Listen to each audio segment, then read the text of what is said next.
And we're back. So now let's talk a little bit about single cam versus multicam and what is the difference there? Single cam. Multicam. Yes. Single cam. Multicam. And Disney. And Disney.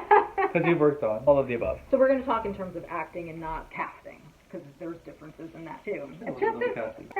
The main difference with single cam and multi is single, you get the day out of days. It kind of shoots almost like a movie. You'll have the different days of where you shoot. So like somebody will shoot on a Monday and then they'll have another, you know what I mean? Your table read is that date. Rehearsal is that date. Like the network table read. Yeah. Right, exactly. So you're hired for the week or a 3-day or whatever, but just to be there you're just there for the table read and you're just there for your taping day. So that's that's what you meant by casting. I thought you meant how they're cast. I think they're the same. Right, you're just but a difference in terms of the schedule. And that's a good thing to know. That is good to know. The biggest piece of advice to give to an actor is once you have an audition is to do your homework on the project. If it's a show that's been out, there are so many platforms now for you to be able to watch an episode or just even a clip online. That is so important for you to know who the main characters are, what the tone of the show is, how big it is, how broad it is. Is it more subtle kind of comedy? It will help you in how to prepare for bringing in your audition. And the biggest difference between multicam and single is, if I can pick one word, is maybe energy. Multicam is just bigger. It's a bigger energy. You can bring more to it. You can use your face. Single cam is a lot of the times you get the note is more energy. Right, for sure. And then the biggest note you'll get for single cam is to ground it. Right. That was great. We just need to ground it. But there's also this hybrid of grounded multicams too. It's honestly probably the thinnest line for an actor to kind of walk and learn, because we'll have people come in and then it's, okay, that's great. That was very multicam. Like, that's my thing. I'll say, let's make it single cam. Now, whether an actor knows what that means when I say that, I don't know. But then I'll just say, let's just ground it and make it more real. An actor will do a 180 and just do nothing. And grounding does not mean do nothing. Keep your intention, keep your energy. It's just, rather than being like, hey, what's up? It's just, hey, what's up? That was that was some amazing acting, guys. Did you see that? She's still available if anyone's watching. So SAG actor. Acting on the side. It's just that difference of making it a little bit bigger with energy or just a little bit more subtle. Single cam, it almost like a movie feel, right? It's that theatrical with the camera's a little bit closer. Rather than multicam where you're playing for an audience. So it's almost more like theater. And also when we say throw it away, right? Sometimes we'll say that. What does that mean? So to throw it away again also doesn't mean do nothing with it. It just means you're like, make it not as important. Sometimes people want to hit a line. It's like, don't hit the line. Talk about some of your pet peeves, things that you like to see in an audition, things that you don't like, things that make people stand out, things that make people on your naughty list, maybe or not. If you always give an actor at least 2 chances. Right. If they come in and maybe it's a bad day for them, this wasn't the right part, doesn't mean it's goodbye forever. Well, try you again. Because sometimes your first time might not be the right role for you. Maybe you are having a bad day and your car broke down or your computer broke. Or your phone and your computer broke on the same fucking week. Oh, I said fuck. Is that my first fuck? You had a fuck last time. Yes. Do you want to say fuck now? Fuck. Her first fuck. On the show, not in life. Fucking fuck. Fucking fuck. Motherfucker. Pet peeves. I don't think you have that many. I really kind of don't. When actors come in, we have nerves, right? And we're human beings. So if, oh my God, you went to shake my hand, I'm not going to be like, oh my God, how? Yes, I get it. You shouldn't, because we see so many people in a day and we don't want to get sick. But if you happen to do it, please don't leave the office going, I did. Right. Be prepared. And prepared doesn't necessarily mean just knowing the lines. Right, being off book. It just means know your lines enough. And I say this from actor to actor, that the more you know your lines, the more you can play with the scene. There are so many times where an actor will come and just have their face down. Please, by all means, use your sides. Do not feel like you don't have to use your sides. But don't, if you're reading from your sides, you don't get to play with the reader as much. When we give you a direction, be able to play with the words and manipulate the scene a little bit. But also, like we were saying, being prepared in terms of knowing the show. I had someone come in for New Girl. Very much a comedy. What? Very much a comedy, and a gentleman comes in, and he's like, yeah, whatever. I was like, do you have any questions? And he's like, yeah, is this the comedy? And I was like, is New Girl a comedy? Yeah. And I'm like, yeah. And he's like, oh, I'm sorry, I've been overseas for like 3 months. And I'm like, well, this is the 7th season, so whatever. I mean, really?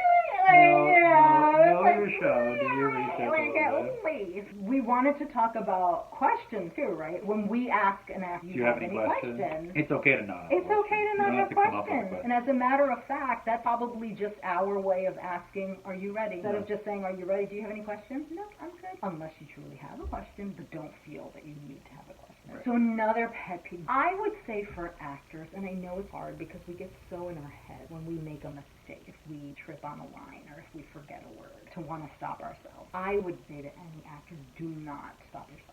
Because it could have been amazing. It could have been a great take, and then you stopped it, and then we're like, like, why do they do it? Yeah. It's okay to trip on a line because we as human beings do that. There are times where we sit and we just go, well, what was I saying? Have your sides with you for that very reason. You're going to look down. It looks fine on camera. If you actually saw it played back, it looked fine. To absolutely do that. No one's going to think anything if you go down to look at a line. Exactly. And we, as casting, we're there to help you. So if we know that it's going downhill, we'll stop. We'll go with you for a while, and then if we just know it's all off the rails, then we'll be like, no, let's stop, you know. Just keep doing it. Get to the end. Because more often than not, the scene actually will. Actually great, because sometimes that gets you out of your head. Yeah. And you actually make some interesting choices that you probably wouldn't have. How do you feel if actors cancel an audition? I don't know. Yes, you do. Yes, they do. Or like reschedule a bunch of times. Yes. Or reschedule. I mean, listen, we all have lives, and we all have things that come up. I know that also some offices are different where they don't like to move times around. I'm fine with if I have a session window. I'm cool with as long as the actor comes in within that window. I'm cool. I know other people that are not. Like they just want that set time. But always it's different. Also different for like a producer session or something else. Like producers are smaller. Well, this is just pre-read session. Producer-director session, make your time because it is very small amount of actors that are in small there. Small amount of actors, small amount of time. And we have the producers there. Like the directors are there. We do not want to keep them waiting, and we set up our session so that it runs like clockwork. So if you don't want to lull in it at all, absolutely. Like come early. Sometimes it's strategic too. How we're seeing all of this role first, and then all this role, and then all this role. So if you're coming, it might be chem reads, or it might be where you might throw in those type of things. But if you're coming at the end when we're seeing a bunch of girls, it's like, and we've already seen the 5 other guys that were reading for your role, then either it's like, oh, okay, we'll see them, but they've kind of already made their choices, their thoughts on that, or forgot about it, or you're disrupting the girls, or whatever it is. But the biggest pet peeve, do not just show up whenever you want. If you need to change your time, just have your rep reach out. Most likely than not, casting doesn't care. Like, casting's going to be fine with it. Or if you can't make it, absolutely ask if you can self-tape. I had somebody, so we had a session, and of course, because of a lot of our offices are busy, they have other sessions in the room before our session, so we have our certain time. It's not like we have all day in the session. And had like a little girl show up with her dad hours before our session and was like, we're here for the session. I'm like, I'm so sorry, but we don't start until 3, right? We don't start until 3. Oh, our flight is at 2. And I'm like, what? They flew in for the audition, but not only flew in, but flew in before their audition time. So they were supposed to be at 3, and their flight was back at 2, so they showed up like at 1. So I had to interrupt another casting session for them to allow me, because then I felt bad, of course, because they flew all this way. Interrupted another casting session to get her in. But really, in the end, it's like, it's okay to change, and it's okay to cancel. We totally get it. It's okay to ask to self-tape. We totally get it. But just have your reps just reach out and ask, and it's fine. But don't feel, because I know like a lot of actors feel like they don't want to cancel and they can't cancel. Right. It is fine. Keeping in contact via social media? How do you feel about that? Interestingly enough, I think I need to start my own. Do you have like a social media? For casting? Yeah. No, I just have my... You're just regular. I just have my regular stuff. I feel like I want to start my own. It's so weird. I have my own like Facebook page, and I don't friend actors. If it's an actor I don't know. Right, like, I don't either. Oh, you don't? No. I don't accept friend requests of random actors I don't know. I only get 5,000 friends on Facebook. They're gonna be... I mean... Just kidding. But all like, 10 of my friends are no, it's one thing I think... I mean, like, if they message me about something, I might respond to the message if they're trying to get in contact with me and they can't get a hold of me from their rep or from Actors Access or whatever. Yeah. If they can and they message about something. Like, I've had actors reach out and be like, hey, I can't upload my thing on EcoCast to you. Can I Right. That's fine. Just know that I'm not always checking that. Right. Unless it's an actor But that yeah. we became friends with, I'm not. Yeah. I'm not big on actors on my personal Facebook page. Yeah. I think I need to make a Facebook. Yeah, but if you made a for- Facebook I page think I for do. casting, then they think can I reach out to will. you via casting Yeah. for that. Because But- I've had actors like reach out to me on Instagram too, trying to get in for something. Oh or yeah. Whatever. And Instagram's a little different, right? Because Instagram anybody can just follow you. So. Or message you, yeah. So Instagram's totally cool. I don't care about Instagram. But Facebook, I'm a little more. Yeah. Friends. Well, yeah, Facebook friends. It's like different. Yeah, follow us all you want, and I'll put her handles and stuff at the bottom so you can find her. And if she makes a Facebook casting page, then I'll put it there too. Yes.